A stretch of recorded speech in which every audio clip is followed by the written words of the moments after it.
ଜଣେ ଋଷି ଆଶ୍ରମରେ ରହି ଅନେକ ପିଲା ପାଠ ପଢ଼ୁଥିଲେ।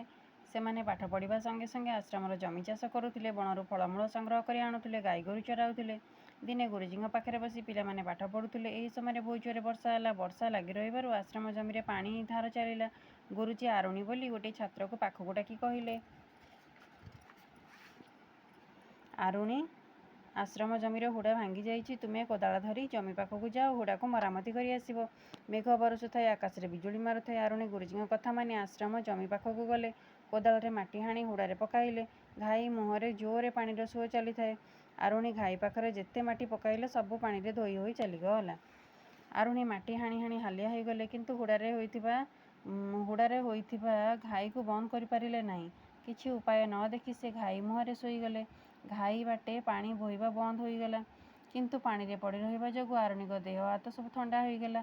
ସେ ହଲଚଲ ହୋଇ ଅଚେତ ହୋଇ ପଡ଼ି ରହିଲେ। ସନ୍ଧ୍ୟା ବେଳକୁ ଗୁରୁଜୀ ଆରୁଣୀକୁ ଖୋଜିଲେ। ସମସ୍ତେ କହିଲେ ସେ ଆଶ୍ରମକୁ ଫେରି ନାହାନ୍ତି। ଗୁରୁଜୀ ବଡ଼ ବ୍ୟସ୍ତ ହୋଇପଡ଼ିଲେ। ସେ ହାତରେ ଲଣ୍ଠନ ଧରି ଆରୁଣୀକୁ ଖୋଜିବାକୁ ଗଲେ।